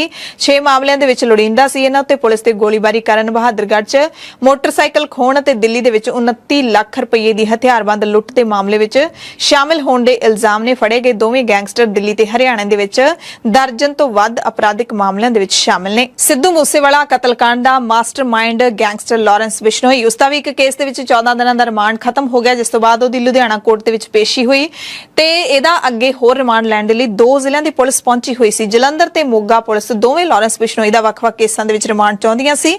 ਆਪੋ ਆਪਣਾ ਪੱਖ ਰੱਖਿਆ ਇਹਨਾਂ ਨੇ, ਪਰ ਮੋਗਾ ਪੁਲਿਸ ਟ੍ਰਾਂਜ਼ਿਟ ਰਿਮਾਂਡ ਲੈਣ ਦੇ ਵਿੱਚ ਕਾਮਯਾਬ ਹੋ ਗਈ ਤੇ ਹੁਣ ਇਸ ਨੂੰ ਮੋਗਾ ਅਦਾਲਤ ਦੇ ਵਿੱਚ ਪੇਸ਼ ਕੀਤਾ ਜਾਊਗਾ। ਤੇ ਸਿੱਧੂ ਮੂਸੇਵਾਲਾ ਕਤਲकांड ਦੇ ਵਿੱਚ ਫਰਾਰ ਗੈਂਗਸਟਰ ਦੀਪਕ ਟੀਨੂ ਮਾਮਲੇ ਦੇ ਵਿੱਚ ਪੁਲਿਸ ਵੱਲੋਂ ਗ੍ਰਿਫਤਾਰ ਕੀਤੇ ਸਾਬਕਾ ਸੀਆਈਏ ਇੰਚਾਰਜ ਪ੍ਰਿਤਪਾਲ ਸਿੰਘ ਦਾ ਮੈਡੀਕਲ ਕਰਵਾਉਣ ਤੋਂ ਬਾਅਦ ਮੁੜ ਅਦਾਲਤ ਦੇ ਵਿੱਚ ਪੇਸ਼ ਕੀਤਾ ਗਿਆ, ਜਿੱਥੇ ਅਦਾਲਤ ਨੇ ਪ੍ਰਿਤਪਾਲ ਸਿੰਘ ਨੂੰ ਹੁਣ ਜੁਡੀਸ਼ੀਅਲ ਰਿਮਾਂਡ 'ਚ ਭੇਜ ਦਿੱਤਾ ਹੈ। ਪੁਲਿਸ ਨੇ ਪੁਲਿਸ ਰਿਮਾਂਡ ਹੀ ਮੰਗਿਆ ਸੀ, ਪਰ ਅਦਾਲਤ ਨੇ ਨਹੀਂ ਇਜਾਜ਼ਤ ਦਿੱਤੀ ਤੇ ਮੰਗਲਵਾਰ ਨੂੰ ਪੁਲਿਸ ਵੱਲੋਂ ਗ੍ਰਿਫਤਾਰ ਕੀਤੇ ਕੁਲਦੀਪ ਸਿੰਘ, ਰਾਜਵੀਰ ਤੇ ਰਜਿੰਦਰ ਸਿੰਘ ਦਾ ਮੈਡੀਕਲ ਕਰਵਾਉਣ ਤੋਂ ਬਾਅਦ ਇਹਨਾਂ ਨੂੰ ਵੀ ਅਦਾਲਤ ਵਿੱਚ ਪੇਸ਼ ਕੀਤਾ ਗਿਆ ਤੇ ਇਹਨਾਂ ਨੂੰ 7 ਦਿਨਾਂ ਦੇ ਪੁਲਿਸ ਰਿਮਾਂਡ ਤੇ ਭੇਜ ਦਿੱਤਾ ਗਿਆ ਹੈ 19 ਅਕਤੂਬਰ ਤੱਕ। ਇਹ ਵੀ ਇਸੇ ਕੇਸ ਦੇ ਵਿੱਚ ਦੀਪਕ ਟੀਨੂ ਦੇ ਫਰਾਰ ਹੋਣ ਦੇ ਮਾਮਲੇ ਦੇ ਵਿੱਚ ਫੜੇ ਗਏ ਨੇ। ਪੰਜਾਬ ਸਰਕਾਰ ਨੂੰ ਝਟਕਾ ਦਿੰਦੇ ਹੋਏ ਪੰਜਾਬ ਹਰਿਆਣਾ ਹਾਈ ਕੋਰਟ ਨੇ ਪੰਜਾਬ ਪੁਲਿਸ ਦੇ ਵੱਲੋਂ ਆਮ ਆਦਮੀ ਪਾਰਟੀ ਦੇ ਸਾਬਕਾ ਲੀਡਰ ਕੁਮਾਰ ਵਿਸ਼ਵਾਸ ਅਤੇ ਭਾਰਤੀ ਜਨਤਾ ਪਾਰਟੀ ਦੇ ਲੀਡਰ ਤਜਿੰਦਰਪਾਲ ਸਿੰਘ ਬੱਗਾ ਦੇ ਖਿਲਾਫ ਵੱਖ-ਵੱਖ ਮਾਮਲਿਆਂ ਦੇ ਵਿੱਚ ਦਰਜ ਐਫਆਈਆਰਸ ਨੂੰ ਰੱਦ ਕਰ ਦਿੱਤਾ ਹੈ। ਕੁਮਾਰ ਵਿਸ਼ਵਾਸ ਖਿਲਾਫ ਪੰਜਾਬ ਦੀ ਰੂਪਨਗਰ ਪੁਲਿਸ ਨੇ ਆਮ ਆਦਮੀ ਪਾਰਟੀ ਦੇ ਕੌਮੀ ਕਨਵੀਨਰ ਅਰਵਿੰਦ ਕੇਜਰੀਵਾਲ ਦੇ ਖਿਲਾਫ ਭੜਕਾਊ ਬਿਆਨ ਦੇਣ ਦੇ ਲਈ ਮਾਮਲਾ ਦਰਜ ਕੀਤਾ ਸੀ ਤੇ ਅਪ੍ਰੈਲ ਮਹੀਨੇ ਵਿੱਚ ਤਜਿੰਦਰਪਾਲ ਬੱਗਾ ਦੇ ਖਿਲਾਫ ਮੋਹਾਲੀ ਦੇ ਵਿੱਚ ਭੜਕਾਊ ਬਿਆਨ ਦੇਣ ਅਤੇ ਅਪਰਾਧਿਕ ਧਮਕੀ ਦੇਣ ਦੇ ਦੋਸ਼ ਮਾਮਲਾ ਦਰਜ ਕੀਤਾ ਗਿਆ ਸੀ। ਜਸਟਿਸ ਅਨੂਪ ਚਿਤਕਾਰਾ ਨੇ ਐਫਆਈਆਰ ਰੱਦ ਕਰਨ ਦਾ ਹੁਕਮ ਦਿੱਤਾ। ਫੈਸਲੇ ਤੋਂ ਬਾਅਦ ਕੁਮਾਰ ਵਿਸ਼ਵਾਸ ਨੇ ਨਿਆਂਪਾਲਿਕਾ ਸਮੇਤ ਆਪਣੇ ਪ੍ਰਸ਼ੰਸਕਾਂ ਦਾ ਧੰਨਵਾਦ ਕੀਤਾ। ਬੀਜੇਪੀ ਲੀਡਰ ਬੱਗਾ ਨੇ ਵੀ ਟਵੀਟ ਕੀਤਾ ਕਿ ਅਰਵਿੰਦ ਕੇਜਰੀਵਾਲ ਦੇ ਮੂੰਹ ਤੇ ਪੰਜਾਬ ਹਰਿਆਣਾ ਹਾਈ ਕੋਰਟ ਨੇ ਕਰਾਰਾ ਥੱਪੜ ਮਾਰਿਆ ਹੈ। ਮੇਰੇ ਤੇ ਡਾਕਟਰ ਕੁਮਾਰ ਵਿਸ਼ਵਾਸ ਵਿਰੁੱਧ ਦਰਜ ਪਰਚੇ ਨੂੰ ਰੱਦ ਕਰ ਦਿੱਤਾ ਹੈ। ਅਦਾਲਤ ਨੇ ਇਹ ਕਹਿ ਕੇ ਕੇਸ ਰੱਦ ਕੀਤਾ ਹੈ ਕਿ ਕਿਉਂਕਿ ਸ਼ਿਕਾਇਤ ਅਤੇ ਜਾਂਚ ਦੇ ਵਿੱਚ ਕੋਈ ਵੀ ਸਮੱਗਰੀ ਸ਼ਾਮਿਲ ਨਹੀਂ ਹੈ ਜੋ ਘਟਨਾ ਨੂੰ ਦੂਰੋਂ ਵੀ ਜੋੜਦੀ ਹੋਵੇ। ਅਦਾਲਤ ਦੀ ਗੈਰ ਦਖਲਅੰਦਾਜ਼ੀ ਦੇ ਨਤੀਜੇ ਵਜੋਂ ਨਿਆਂ ਦਾ ਘਾਣ ਹੋਊਗਾ। ਇਸ ਕਰਕੇ ਹੀ ਅਦਾਲਤ ਦੇ ਵੱਲੋਂ ਇਸ ਐਫਆਈਆਰ ਨੂੰ ਰੱਦ ਕੀਤਾ ਜਾਂਦਾ ਹੈ। ਤੇ ਆਮ ਆਦਮੀ ਪਾਰਟੀ ਨੂੰ ਝਟਕਾ ਦੇਣ ਵਾਲੀ ਇਸ ਕਾਰਵਾਈ ਤੋਂ ਬਾਅਦ, ਅਦਾਲਤ ਦੇ ਇਸ ਫੈਸਲੇ ਤੋਂ ਬਾਅਦ, ਹੁਕਮ ਤੋਂ ਬਾਅਦ ਵਿਰੋਧੀਆਂ ਦੇ ਰਿਐਕਸ਼ਨ ਤਾਂ ਆਉਣੇ ਲਾਜ਼ਮੀ ਸਨ। ਕਾਂਗਰਸ ਵਿਧਾਇਕ ਸੁਖਪਾਲ ਸਿੰਘ ਖਹਿਰਾ ਨੇ ਅਦਾਲਤ ਦੇ ਫੈਸਲੇ ਦਾ ਸਵਾਗਤ ਕਰਦਿਆਂ ਮੁੱਖ ਮੰਤਰੀ ਭਗਵੰਤ ਮਾਨ ਤੇ ਨਿਸ਼ਾਨਾ ਲਾਉਂਦੇ ਹੋਏ ਕਿਹਾ ਹੈ ਕਿ ਨਿਰਜੀ ਰੰਜਿਸ਼ ਕੱਢਣ ਦੇ ਲਈ ਪੰਜਾਬ ਪੁਲਿਸ ਦੀ ਵਰਤੋਂ ਕਰਨ ਦੇ ਲਈ ਇਹ ਇੱਕ ਸਬਕ ਹੈ। ਉਹਨਾਂ ਕਿਹਾ ਕਿ ਮਾਨ ਨੂੰ ਬਦਲਾਖੋਰੀ ਦੀ ਰਾਜਨੀਤੀ ਵਿੱਚ ਸ਼ਾਮਿਲ ਹੋਣ ਦੀ ਬਜਾਏ ਭ੍ਰਿਸ਼ਟਾਚਾਰ ਦੇ ਦੋਸ਼ ਵਿੱਚ ਫਸੇ ਹੋਏ ਆਪਣੇ ਮੰਤਰੀ ਸਰਾਰੀ ਤੇ ਐਲਪੀਯੂ ਦੇ ਮਾਲਕ ਅਸ਼ੋਕ ਕੁਮਾਰ ਮਿੱਤਲ ਜਿਹੜੇ ਕਿ ਐਮਪੀ ਨੇ ਉਹਨਾਂ ਨੂੰ ਗ੍ਰਿਫਤਾਰ ਕਰਨਾ ਚਾਹੀਦਾ। ਦਿੱਲੀ ਦੇ ਬੀਜੇਪੀ ਲੀਡਰ ਮਨਜਿੰਦਰ ਸਿੰਘ ਸਿਰਸਾ ਨੇ ਵੀ ਕਾਫੀ ਖੁਸ਼ੀ ਜਤਾਈ ਹੈ, ਹਾਈ ਕੋਰਟ ਦਾ ਧੰਨਵਾਦ ਕੀਤਾ ਹੈ ਤੇ ਕਿਹਾ ਕਿ ਸੱਚਾਈ ਦੀ ਜਿੱਤ ਹੈ। ਆਪ ਸਰਕਾਰ ਤੇ ਵਰਦਿਆਂ ਸਿਰਸਾ ਨੇ ਇਲਜ਼ਾਮ ਲਾਇਆ ਕਿ ਕੇਜਰੀਵਾਲ ਨੇ ਪੰਜਾਬ ਪੁਲਿਸ ਦਾ ਨਜਾਇਜ਼ ਇਸਤੇਮਾਲ ਕਰਕੇ ਝੂਠੇ ਪਰਚੇ ਕੀਤੇ ਸਨ। ਕਹਿੰਦੇ ਇਹਨਾਂ ਨੇ ਸੱਤਾ 'ਚ ਆਉਣ ਤੋਂ ਪਹਿਲਾਂ ਕਿਹਾ ਸੀ ਬਦਲਾਅ ਕਰਾਂਗੇ, ਕਿਸੇ ਤੇ ਝੂਠੇ ਪਰਚੇ ਨਹੀਂ ਕੀਤੇ ਜਾਣਗੇ, ਪਰ ਹੋਇਆ ਇਸ ਤੋਂ ਬਿਲਕੁਲ ਉਲਟ ਹੈ। ਸ਼੍ਰੋਮਣੀ ਅਕਾਲੀ ਦਲ ਨੇ ਵੀ ਰਿਐਕਟ ਕੀਤਾ ਹੈ। ਪਾਰਟੀ ਦੇ ਬੁਲਾਰੇ ਦਲਜੀਤ ਸਿੰਘ ਚੀਮਾ ਨੇ ਕਿਹਾ ਕਿ ਪੰਜਾਬ ਤੇ ਹਰਿਆਣਾ ਹਾਈ ਕੋਰਟ ਦੇ ਵੱਲੋਂ ਵਿਸ਼ਵਾਸ ਤੇ ਬੱਗਾ ਖਿਲਾਫ ਦਰਜ ਐਫਆਈਆਰ ਨੂੰ ਰੱਦ ਕਰਨਾ ਇਹ ਸਾਬਿਤ ਕਰਦਾ ਹੈ ਕਿ ਕੇਜਰੀਵਾਲ ਬਦਲਾਖੋਰੀ ਦੀ ਸਿਆਸਤ ਵਿੱਚ ਸ਼ਾਮਿਲ ਨੇ। ਆਮ ਆਦਮੀ ਪਾਰਟੀ ਦੀ ਸਰਕਾਰ ਦੀ ਦੁਰਵਰਤੋਂ ਆਪਣੇ ਮੰਦੇ ਮਨਸੂਬਿਆਂ ਨੂੰ ਪੂਰਾ ਕਰਨ ਦੇ ਲਈ ਕਰਦੇ ਨੇ। ਹਾਲਾਂਕਿ ਖਬਰਾਂ ਪੜ੍ਹੇ ਜਾਣ ਤੱਕ ਇਸ ਮਾਮਲੇ ਤੇ ਆਮ ਆਦਮੀ ਪਾਰਟੀ ਦੀ ਸਰਕਾਰ ਦੇ ਕਿਸੇ ਵੀ ਲੀਡਰ ਜਾਂ ਨੁਮਾਇੰਦੇ ਨੇ ਪ੍ਰਤੀਕਰਮ ਨਹੀਂ ਦਿੱਤਾ ਸੀ। ਐਸਵਾਈਐਲ ਦੇ ਮੁੱਦੇ ਤੇ ਪੰਜਾਬ ਤੇ ਹਰਿਆਣਾ ਦੇ ਮੁੱਖ ਮੰਤਰੀਆਂ ਦੀ ਹੋਣ ਵਾਲੀ ਮੀਟਿੰਗ ਨੂੰ ਲੈ ਕੇ ਪੰਜਾਬ ਦੀ ਸਿਆਸਤ ਭਖਦੀ ਜਾ ਰਹੀ ਹੈ। ਹੁਣ ਆਲ ਇੰਡੀਆ ਕਿਸਾਨ ਕਾਂਗਰਸ ਦੇ ਪ੍ਰਧਾਨ ਤੇ ਭੁਲੱਥ ਤੋਂ ਵਿਧਾਇਕ ਸੁਖਪਾਲ ਖਹਿਰਾ ਨੇ ਵੀ ਸੁਖਬੀਰ ਬਾਦਲ ਤੋਂ ਬਾਅਦ ਮੁੱਖ ਮੰਤਰੀ ਭਗਵੰਤ ਮਾਨ ਨੂੰ ਚੇਤਾਵਨੀ ਦਿੱਤੀ ਹੈ। ਭਗਵੰਤ ਮਾਨ ਨੂੰ ਆਪਣੀ ਪਾਰਟੀ ਦੇ ਸੁਪਰੀਮੋ ਅਰਵਿੰਦ ਕੇਜਰੀਵਾਲ ਦੇ ਇਸ਼ਾਰੇ ਤੇ ਸਤਲੁਜ ਯਮੁਨਾ ਲਿੰਕ ਨਹਿਰ ਦੇ ਮੁੱਦੇ ਤੇ ਕਿਸੇ ਵੀ ਤਰ੍ਹਾਂ ਦਾ ਸਮਝੌਤਾ ਨਾ ਕਰਨ ਦੀ ਚੇਤਾਵਨੀ ਖਹਿਰਾ ਨੇ ਮਾਨ ਨੂੰ ਦਿੱਤੀ ਹੈ। ਮਾਨ ਅਤੇ ਹਰਿਆਣਾ ਤੋਂ ਮੁੱਖ ਮੰਤਰੀ ਮਨੋਹਰ ਲਾਲ ਖੱਟਰ ਦਰਮਿਆਨ 14 ਅਕਤੂਬਰ ਨੂੰ ਮੀਟਿੰਗ ਹੋਣ ਵਾਲੀ ਹੈ। ਉਸ ਤੋਂ ਪਹਿਲਾਂ ਚੇਤਾਵਨੀ ਦਿੰਦਿਆਂ ਖਹਿਰਾ ਨੇ ਕਿਹਾ ਕਿ ਪਾਣੀ ਦੀ ਬੇਇਨਸਾਫੀ ਅਤੇ ਫਸਲਾਂ ਦੇ ਘੱਟ ਮੁੱਲ ਨੇ ਪੰਜਾਬ ਦੇ ਕਿਸਾਨਾਂ ਨੂੰ 1 ਲੱਖ ਕਰੋੜ ਰੁਪਏ ਦੇ ਕਰਜ਼ੇ ਹੇਠਾਂ ਪਹਿਲਾਂ ਹੀ ਦੱਬਿਆ ਹੋਇਆ। ਇਸੇ ਕਰਕੇ ਕਿਸਾਨ ਵੱਡੀ ਗਿਣਤੀ ਵਿੱਚ ਖੁਦਕੁਸ਼ੀਆਂ ਕਰ ਰਹੇ ਨੇ। ਇਸ ਲਈ ਪੰਜਾਬ ਦੇ ਪਾਣੀ ਦੀ ਇੱਕ ਵੀ ਬੂੰਦ SYL ਰਾਹੀਂ ਹਰਿਆਣਾ ਨੂੰ ਨਹੀਂ ਜਾਣ ਦਿੱਤੀ ਜਾਣੀ ਚਾਹੀਦੀ ਤੇ ਨਾ ਹੀ ਜਾਣ ਦੇਵਾਂਗੇ। ਖਹਿਰਾ ਨੇ ਕਿਹਾ ਕਿ ਬੜੀ ਦੁਖਦਾਈ ਗੱਲ ਹੈ ਕਿ ਹਾਲ ਹੀ ਵਿੱਚ ਅਰਵਿੰਦ ਕੇਜਰੀਵਾਲ ਵੱਲੋਂ ਪੰਜਾਬ ਤੇ ਹਰਿਆਣਾ ਦੇ ਵਿਚਾਲੇ ਪਾਣੀ ਸਾਂਝਾ ਕੀਤੇ ਜਾਣ ਦੇ ਬਿਆਨ ਦੇ ਉੱਤੇ ਮੁੱਖ ਮੰਤਰੀ ਭਗਵੰਤ ਮਾਨ ਨੇ ਹਾਮੀ ਦੇ ਵਿੱਚ ਸਿਰ ਹਿਲਾਇਆ। ਕੋਲੇ ਬੈਠੇ ਸਨ, ਨਾਲ ਬੈਠੇ ਸਨ ਜਦੋਂ ਕੇਜਰੀਵਾਲ ਨੇ ਇਹ ਬਿਆਨ ਦਿੱਤਾ ਹੈ। ਸੋ ਚੇਤਾਵਨੀ ਦਿੱਤੀ ਗਈ ਹੈ। ਇਸ ਤੋਂ ਇੱਕ ਦਿਨ ਪਹਿਲਾਂ ਸੁਖਬੀਰ ਬਾਦਲ ਨੇ ਵੀ ਕਿਹਾ ਸੀ ਕਿ ਪਹਿला सरकार स्टैंड स्पष्ट करे। ਜਿਹੜੀ ਮੀਟਿੰਗ ਹੋਣੀ ਹੈ ਹਰਿਆਣਾ ਦੇ ਮੁੱਖ ਮੰਤਰੀ ਦੇ ਨਾਲ 14 ਤਰੀਕ ਨੂੰ, ਉਸ ਤੋਂ ਪਹਿਲਾਂ ਮੁੱਖ ਮੰਤਰੀ ਭਗਵੰਤ ਮਾਨ ਪੰਜਾਬ ਦੇ ਵੱਲੋਂ ਸਟੈਂਡ ਸਪਸ਼ਟ ਕਰਨ, ਲੋਕਾਂ ਨੂੰ ਦੱਸਣ ਕਿ ਪੰਜਾਬ ਦਾ ਸਟੈਂਡ ਕੀ ਹੈ SYL ਦੇ ਮੁੱਦੇ ਤੇ। ਜਦ ਕਿ ਮੁੱਖ ਮੰਤਰੀ ਭਗਵੰਤ ਮਾਨ ਨੇ ਕਹਿ ਦਿੱਤਾ ਹੋਇਆ ਕਿ ਮੀਟਿੰਗ ਦੇ ਵਿੱਚ ਜੋ ਵੀ ਕੁਝ ਹੋਏਗਾ ਉਸ ਤੋਂ ਬਾਅਦ ਹੀ ਮੀਡੀਆ ਨੂੰ ਦੱਸਿਆ ਜਾਵੇਗਾ। AIU ਯਾਨੀ ਕਿ ਐਥਲੈਟਿਕਸ ਇੰਟੈਗ੍ਰਿਟੀ ਯੂਨਿਟ ਨੇ ਭਾਰਤ ਦੀ ਸਰਵੋਤਮ ਡਿਸਕਸ ਥਰੋਅਰ ਕਮਲਪ੍ਰੀਤ ਕੌਰ ਤੇ 3 ਸਾਲ ਦੀ ਪਾਬੰਦੀ ਲਾ ਦਿੱਤੀ ਹੈ। AIU ਨੇ ਕਿਹਾ ਹੈ ਕਿ ਕੌਰ ਨੇ ਇੱਕ ਪਾਬੰਦੀਸ਼ੁਦਾ ਪਦਾਰਥ ਸਟੈਨੋਜ਼ੋਲੋਲ ਦੀ ਵਰਤੋਂ ਕੀਤੀ ਸੀ ਤੇ ਟੈਸਟ ਵਿੱਚ ਸਾਬਿਤ ਹੋ ਚੁੱਕਿਆ ਹੈ, ਇਸ ਕਰਕੇ ਪਾਬੰਦੀ ਲਾਈ ਜਾਂਦੀ ਹੈ, ਉਹ ਨਹੀਂ ਖੇਡ ਸਕਦੀ। ਲੁਧਿਆਣਾ ਦੇ ਟੈਂਡਰ ਘੁਟਾਲੇ ਦੇ ਨਾਲ ਜੁੜੀ ਹੋਈ ਖਬਰ ਹੈ। ਵਿਜੀਲੈਂਸ ਵਿਭਾਗ ਨੇ ਸਾਬਕਾ ਮੰਤਰੀ ਅਤੇ ਕਾਂਗਰਸ ਲੀਡਰ ਭਾਰਤ ਭੂਸ਼ਣ ਆਸ਼ੂ ਦੇ ਕਰੀਬੀ ਰਹੇ ਕੌਂਸਲਰ ਗਗਨਦੀਪ ਸੰਨੀ ਭੱਲਾ ਨੂੰ ਵੀ ਹਿਰਾਸਤ ਵਿੱਚ ਲੈ ਲਿਆ ਹੈ। ਵਿਜੀਲੈਂਸ ਨੇ ਅਧਿਕਾਰਿਤ ਤੌਰ ਤੇ ਤਾਂ ਪੁਸ਼ਟੀ ਨਹੀਂ ਕੀਤੀ, ਪਰ ਸੂਤਰ ਦੱਸਦੇ ਨੇ ਕਿ ਵਿਜੀਲੈਂਸ ਨੇ ਇਸ ਨੂੰ ਜਾਂਚ ਦੇ ਲਈ ਕਈ ਵਾਰੀ ਬੁਲਾਇਆ ਸੀ, ਤਫਤੀਸ਼ ਕਰਦੇ ਰਹੇ ਤੇ ਇਹਨਾਂ ਦੇ ਵੱਲੋਂ ਦਸਤਾਵੇਜ਼ ਵੀ ਮੁਹੱਈਆ ਕਰਵਾਏ ਗਏ, ਪਰ ਵਿਜੀਲੈਂਸ ਨੇ ਆਖਿਰਕਾਰ ਹਿਰਾਸਤ ਵਿੱਚ ਲੈ ਲਿਆ। ਪ੍ਰਧਾਨ ਮੰਤਰੀ ਨਰਿੰਦਰ ਮੋਦੀ ਵੀਰਵਾਰ ਨੂੰ ਹਿਮਾਚਲ ਪ੍ਰਦੇਸ਼ ਦੇ ਊਨਾ ਜ਼ਿਲ੍ਹੇ ਦੇ ਵਿੱਚ ਚੌਥੀ ਵੰਦੇ ਭਾਰਤ ਐਕਸਪ੍ਰੈਸ ਰੇਲ ਗੱਡੀ ਨੂੰ ਹਰੀ ਝੰਡੀ ਦਿਖਾ ਸਕਦੇ ਨੇ। ਇਹ ਗੱਡੀ ਦਿੱਲੀ ਤੋਂ ਊਨਾ ਦੇ ਅੰਬ ਅੰਦੌਰਾ ਰੇਲਵੇ ਸਟੇਸ਼ਨ ਤੱਕ ਚੱਲੇਗੀ ਅਤੇ ਪੰਜਾਬ ਦੇ ਨਾਲ ਸੰਬੰਧਿਤ ਖਬਰ ਇਹ ਹੈ ਕਿ ਬੁੱਧਵਾਰ ਨੂੰ ਛੱਡ ਕੇ ਹਫਤੇ ਦੇ ਸਾਰੇ ਦਿਨਾਂ ਤੇ ਚੱਲਣ ਵਾਲੀ ਇਹ ਜਿਹੜੀ ਟ੍ਰੇਨ ਹੈ ਉਹ ਅੰਬਾਲਾ, ਚੰਡੀਗੜ੍ਹ ਅਤੇ ਅਨੰਦਪੁਰ ਸਾਹਿਬ ਵੀ ਰੁਕੇਗੀ। ਸੋ ਦਿੱਲੀ ਤੋਂ ਊਨਾ ਦੇ ਵਿਚਾਲੇ ਚੱਲੂਗੀ। ਇਸ ਦਰਮਿਆਨ ਅੰਬਾਲਾ, ਹਰਿਆਣੇ ਵੀ ਰੁਕੂਗੀ, ਚੰਡੀਗੜ੍ਹ ਵੀ ਰੁਕੂਗੀ ਤੇ ਅਨੰਦਪੁਰ ਸਾਹਿਬ ਵੀ ਰੁਕੂਗੀ। ਭਾਰਤ ਦੇ NHRC ਯਾਨੀ ਕਿ ਕੌਮੀ ਮਨੁੱਖੀ ਅਧਿਕਾਰ ਕਮਿਸ਼ਨ ਦੇ ਚੇਅਰਮੈਨ ਜਸਟਿਸ ਅਰੁਣ ਮਿਸ਼ਰਾ ਨੇ ਇੱਕ ਵੱਡਾ ਬਿਆਨ ਦਿੱਤਾ ਹੈ। ਕਹਿੰਦੇ ਰਾਖਵੇਂਕਰਨ ਦਾ ਲਾਭ ਸਮਾਜ ਦੇ ਸਭ ਤੋਂ ਹੇਠਲੇ ਵਰਗ ਤੱਕ ਪਹੁੰਚ ਹੀ ਨਹੀਂ ਸਕਿਆ। ਜਸਟਿਸ ਮਿਸ਼ਰਾ ਨੇ ਕਿਹਾ ਕਿ ਸਮਾਜ ਦੇ ਸਾਰੇ ਵਰਗਾਂ ਦੇ ਸਮਾਜਿਕ, ਆਰਥਿਕ ਅਤੇ ਰਾਜਨੀਤਿਕ ਉન્નਤੀ ਦੇ ਲਈ ਕਈ ਕਦਮ ਚੁੱਕੇ ਗਏ ਨੇ। ਹੁਣ ਹੋਰ ਸਕਾਰਾਤਮਕ ਕਾਰਵਾਈ ਕਰਨ ਦੀ ਲੋੜ ਹੈ ਕਿਉਂਕਿ ਰਾਖਵਾਂਕਰਨ ਸਮਾਜ ਦੇ ਸਭ ਤੋਂ ਹੇਠਲੇ ਵਰਗ ਤੱਕ ਨਹੀਂ ਪਹੁੰਚ ਸਕਿਆ। ਮਿਸ਼ਰਾ ਨੇ ਜੇਲ੍ਹਾਂ ਦੀ ਹਾਲਤ ਵਿੱਚ ਵੀ ਤੁਰੰਤ ਸੁਧਾਰ ਕਰਨ ਦੀ ਲੋੜ ਤੇ ਜ਼ੋਰ ਦਿੱਤਾ ਹੈ। ਨਿਊਜ਼ੀਲੈਂਡ ਜਾਣ ਦੇ ਚਾਹਵਾਨ ਮਾਪਿਆਂ ਦੇ ਲਈ ਇੱਕ ਚੰਗੀ ਖਬਰ ਹੈ ਕਿ ਇਮੀਗ੍ਰੇਸ਼ਨ ਨਿਊਜ਼ੀਲੈਂਡ ਦੇ ਮੰਤਰੀ ਮਾਈਕਲ ਵੁੱਡ ਨੇ ਨਿਊਜ਼ੀਲੈਂਡ ਦੇ ਕਈ ਸਾਲਾਂ ਤੋਂ ਬੰਦ ਚੱਲ ਰਹੀ ਮਾਪਿਆਂ ਦੇ ਪੱਕਾ ਬੁਲਾਉਣ ਵਾਲੀ ਇਮੀਗ੍ਰੇਸ਼ਨ ਨੀਤੀ ਨੂੰ 14 ਨਵੰਬਰ 2022 ਤੋਂ ਖੋਲ੍ਹਣ ਦੇ ਸੰਕੇਤ ਦਿੱਤੇ ਨੇ। ਇਸ ਸੰਬੰਧੀ EOI ਯਾਨੀ ਕਿ ਐਕਸਪ੍ਰੈਸ਼ਨ ਆਫ ਇੰਟਰਸਟ 14 ਨਵੰਬਰ ਨੂੰ ਖੁੱਲ੍ਹ ਜਾਣਗੇ। ਨਿਊਜ਼ੀਲੈਂਡ ਤੋਂ ਪੱਤਰਕਾਰ ਹਰਜਿੰਦਰ ਸਿੰਘ ਬਸਿਆਲਾ ਦੇ ਵੱਲੋਂ ਦਿੱਤੀ ਗਈ ਜਾਣਕਾਰੀ ਦੇ ਮੁਤਾਬਿਕ ਹੁਣ 2500 ਮਾਪਿਆਂ ਨੂੰ ਰੈਜ਼ੀਡੈਂਸੀ ਦਿੱਤੀ ਜਾਏਗੀ। ਆਮਦਨ ਨੂੰ ਲੈ ਕੇ ਸਪਾਂਸਰਸ਼ਿਪ ਦੀਆਂ ਸ਼ਰਤਾਂ ਵਿੱਚ ਬਦਲਾਅ ਕੀਤਾ ਗਿਆ ਹੈ।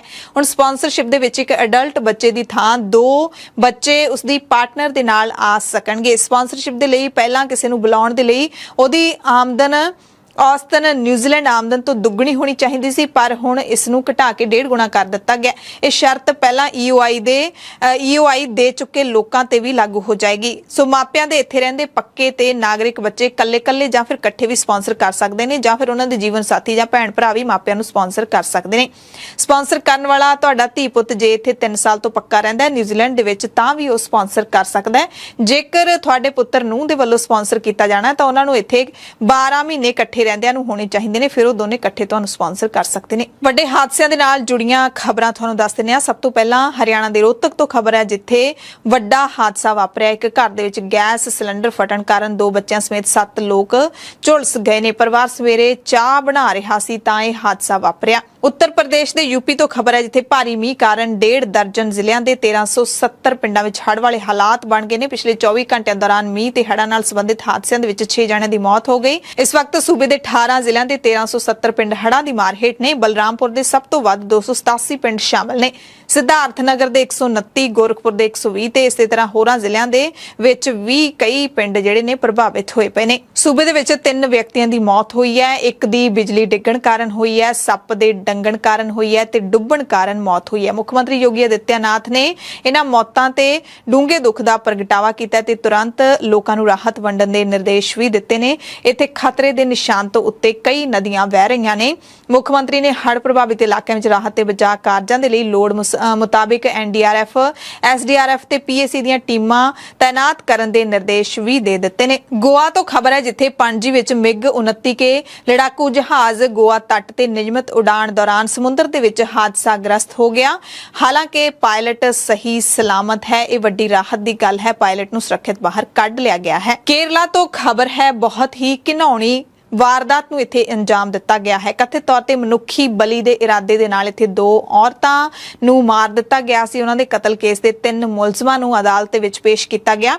ਮੰਗਲਵਾਰ ਨੂੰ ਮਾਮਲੇ ਦੇ ਮੁਲਜ਼ਮ ਭਾਗਵਲ ਸਿੰਘ, ਉਸ ਦੀ ਪਤਨੀ ਲੈਲਾ ਤੇ ਮੁਹੰਮਦ ਸ਼ਫੀ ਦੇ ਬਿਆਨ ਦਰਜ ਕੀਤੇ ਗਏ। ਮੁਲਜ਼ਮਾਂ ਨੇ ਆਪਣੀਆਂ ਆਰਥਿਕ ਤੰਗੀਆਂ ਨੂੰ ਦੂਰ ਕਰਨ ਤੇ ਖੁਸ਼ਹਾਲੀ ਹਾਸਲ ਕਰਨ ਦੇ ਲਈ ਕਥਿਤ ਤੌਰ ਤੇ ਔਰਤਾਂ ਦੀ ਬਲੀ ਦੇ ਦਿੱਤੀ ਸੀ। ਪਰ ਹੁਣ ਖੁਸ਼ਹਾਲ ਹੋਣਾ ਤਾਂ ਦੂਰ ਦੀ ਗੱਲ, ਆਰਥਿਕ ਤੰਗੀਆਂ ਦੂਰ ਹੋਣੀਆਂ ਤਾਂ ਦੂਰ ਦੀ ਗੱਲ, ਹੁਣ ਸਾਰੇ ਜੇਲ੍ਹ ਦੀਆਂ ਬਹਿ ਕੇ ਰੋਟੀਆਂ ਖਾਣਗੇ। ਯੂਪੀ ਤੋਂ ਵਾਰਦਾਤ ਦੇ ਨਾਲ ਜੁੜੀ ਇੱਕ ਵੱਡੀ ਖਬਰ ਹੈ। ਸ਼ੇਖੂਪੁਰ ਪਿੰਡ ਦੇ ਵਿੱਚ 8 ਮਹੀਨਿਆਂ ਦੀ ਗਰਭਵਤੀ ਔਰਤ ਅਤੇ ਉਸ ਦੀ ਨਾਬਾਲਿਗ ਭੈਣ ਦਾ ਕੁਹਾੜੀ ਮਾਰ ਕੇ ਕਤਲ ਕਰ ਦਿੱਤਾ ਗਿਆ ਹੈ। ਮ੍ਰਿਤਕ ਔਰਤ ਦਾ ਪਤੀ ਕਮਲ ਸਿੰਘ ਹਰਿਆਣੇ ਕਿਸੇ ਕੰਮ ਲਈ ਗਿਆ ਹੋਇਆ ਸੀ ਤਾਂ 22 ਸਾਲਾਂ ਦੀ ਗਰਭਵਤੀ ਲਾਜਵਤੀ ਨੇ ਆਪਣੀ 7 ਸਾਲਾਂ ਦੀ ਭੈਣ ਮੰਜੂ ਨੂੰ ਆਪਣੇ ਕੋਲ ਰਹਿਣ ਲਈ ਬੁਲਾਇਆ ਸੀ। ਦੋਵੇਂ ਰਾਤ ਨੂੰ ਵਿਹੜੇ 'ਚ ਸੁੱਤੀਆਂ ਪਈਆਂ ਸਨ ਤੇ ਪੁਲਿਸ ਦੀ ਮੁੱਢਲੀ ਜਾਂਚ ਦੇ ਮੁਤਾਬਿਕ ਇਸ ਔਰਤ ਦੇ ਪਤੀ ਕਮਲ ਸਿੰਘ ਦੇ 2 ਭਰਾਵਾਂ ਨੇ ਵਾਰਦਾਤ ਨੂੰ ਅੰਜਾਮ ਦਿੱਤਾ ਤੇ ਬਾਅਦ ਵਿੱਚ ਫਰਾਰ ਹੋ ਗਏ ਨੇ। ਦਰਅਸਲ ਇਹ ਜਿਹੜੇ ਦੋਵੇਂ ਭਰਾ ਨੇ ਉਹ ਆਪਣੀਆਂ ਪਤਨੀਆਂ ਦੀ ਕੁੱਟਮਾਰ ਕਰਦੇ ਸੀ ਤੇ ਜਿਹੜੀ ਇਹਨਾਂ ਨੇ ਆਪਣੀ ਭਾਬੀ ਮਾਰ ਦਿੱਤੀ ਹੈ ਉਹ ਉਹਨਾਂ ਨੂੰ ਸਮਝਾਉਂਦੀ ਸੀ ਕਿ ਤੁਸੀਂ ਪੁਲਿਸ ਦੇ ਕੋਲ ਜਾ ਕੇ ਸ਼ਿਕਾਇਤ ਕਰੋ। ਇਸ ਕਰਕੇ ਡਰਦੇ ਮਾਰੇ ਇਹ ਘਰੋਂ ਭੱਜੇ ਹੋਏ ਸੀ ਤੇ ਫਿਰ ਰਾਤ ਨੂੰ ਆ ਕੇ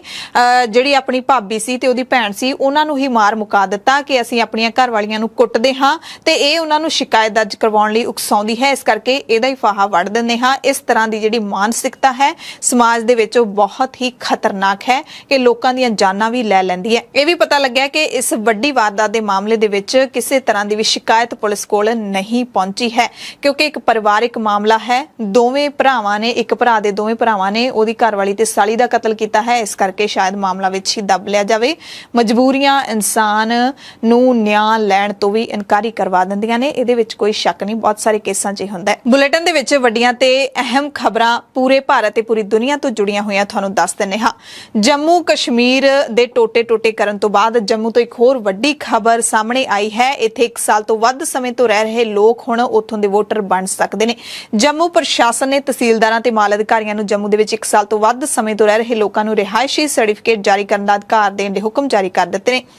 ਜ਼ਿਲ੍ਹਾ ਚੋਣ ਅਫਸਰ ਨੇ ਕਿਹਾ ਕਿ ਫੈਸਲਾ ਇਸ ਕਰਕੇ ਲਿਆ ਗਿਆ ਤਾਂ ਜੋ ਕੋਈ ਵੀ ਯੋਗ ਵੋਟਰ ਰਜਿਸਟ੍ਰੇਸ਼ਨ ਤੋਂ ਵਾਂਝਾ ਨਾ ਰਹੇ। ਇਹ ਫੈਸਲਾ ਵੋਟਰ ਸੂਚੀ ਦੀ ਸੁਧਾਈ ਦੀ ਪ੍ਰਕਿਰਿਆ ਦਾ ਹਿੱਸਾ ਹੈ। ਇਸ ਫੈਸਲੇ ਤੇ ਜੰਮੂ ਕਸ਼ਮੀਰ ਦੀ ਸਾਬਕਾ ਮੁੱਖ ਮੰਤਰੀ ਮਹਿਬੂਬਾ ਮੁਫਤੀ ਨੇ ਟਵੀਟ ਕੀਤਾ ਕਿ ਨਵੇਂ ਵੋਟਰਾਂ ਨੂੰ ਰਜਿਸਟਰ ਕਰਨ ਦੇ ਲਈ ਭਾਰਤ ਦੇ ਚੋਣ ਕਮਿਸ਼ਨ ਦਾ ਹਾਲੀਆ ਹੁਕਮ ਭਾਰਤ ਸਰਕਾਰ ਦੇ ਉਸ ਪ੍ਰੋਜੈਕਟ ਦੀ ਸ਼ੁਰੂਆਤ ਹੈ ਜਿਸ ਤਹਿਤ ਬਾਹਰੀ ਲੋਕਾਂ ਨੂੰ ਜੰਮੂ ਦੇ ਵਿੱਚ ਵਸਾਇਆ ਜਾਊਗਾ। ਇਸ ਦਾ ਪਹਿਲਾ ਨੁਕਸਾਨ ਡੋਗਰਾ ਸੱਭਿਆਚਾਰ, ਉਹਨਾਂ ਦੀ ਪਛਾਣ, ਰੁਜ਼ਗਾਰ ਤੇ ਕਾਰੋਬਾਰ ਨੂੰ ਹੋਵੇਗਾ।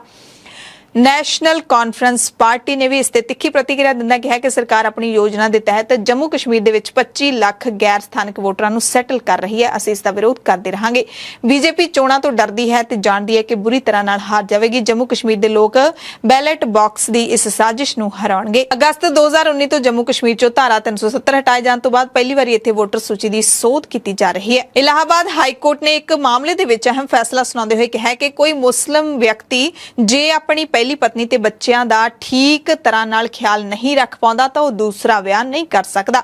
ਜਸਟਿਸ ਸੂਰਿਆ ਪ੍ਰਕਾਸ਼ ਕੇਸਰਵਾਨੀ ਅਤੇ ਰਾਜਿੰਦਰ ਕੁਮਾਰ ਦੇ ਬੈਂਚ ਨੇ ਪਰਿਵਾਰਿਕ ਨਿਆਂ ਕਾਨੂੰਨ ਦੇ ਤਹਿਤ ਦਾਇਰ ਇੱਕ ਅਪੀਲ ਤੇ ਹੁਕਮ ਸੁਣਾਉਂਦੇ ਹੋਏ ਗੱਲ ਕਹੀ ਹੈ। ਹਾਲਾਂਕਿ ਹਾਈ ਕੋਰਟ ਨੇ ਸਾਫ਼ ਕੀਤਾ ਕਿ ਮੁਸਲਿਮ ਵਿਅਕਤੀ ਨੂੰ ਪਹਿਲੀ ਪਤਨੀ ਦੇ ਹੁੰਦੇ ਹੋਏ ਦੂਸਰਾ ਵਿਆਹ ਕਰਨ ਦਾ ਕਾਨੂੰਨੀ ਹੱਕ ਹੈ, ਪਰ ਇਹ ਵੀ ਕਿਹਾ ਕਿ ਇੱਕ ਮੁਸਲਿਮ ਬੰਦਾ ਜਿਸਨੇ ਆਪਣੀ ਪਹਿਲੀ ਪਤਨੀ ਦੀ ਇੱਛਾ ਦੇ ਵਿਰੁੱਧ ਦੂਜੀ ਵਾਰੀ ਵਿਆਹ ਕੀਤਾ ਹੈ ਉਹ ਪਹਿਲੀ ਪਤਨੀ ਨੂੰ ਆਪਣੇ ਨਾਲ ਰਹਿਣ ਦੇ ਲਈ ਮਜਬੂਰ ਵੀ ਨਹੀਂ ਕਰ ਸਕਦਾ। ਇਸ ਦੇ ਲਈ ਸਿਵਲ ਕੋਰਟ ਤੋਂ ਰਾਹਤ ਦੀ ਮੰਗ ਉਹ ਨਹੀਂ ਕਰ ਸਕਦਾ। IMF ਯਾਨੀ ਕਿ ਅੰਤਰਰਾਸ਼ਟਰੀ ਮੁਦਰਾ ਫੰਡ ਦੇ ਅਧਿਕਾਰੀ ਨੇ ਕਿਹਾ ਕਿ ਜਦੋਂ ਹਰ ਪਾਸੇ ਆਰਥਿਕ ਵਿਕਾਸ ਮੱਠਾ ਪੈ ਰਿਹਾ ਹੈ ਉਦੋਂ ਸਿਰਫ ਭਾਰਤ ਹੀ ਹੈ ਜੋ ਬਿਹਤਰ ਪ੍ਰਦਰਸ਼ਨ ਕਰ ਰਿਹਾ ਹੈ।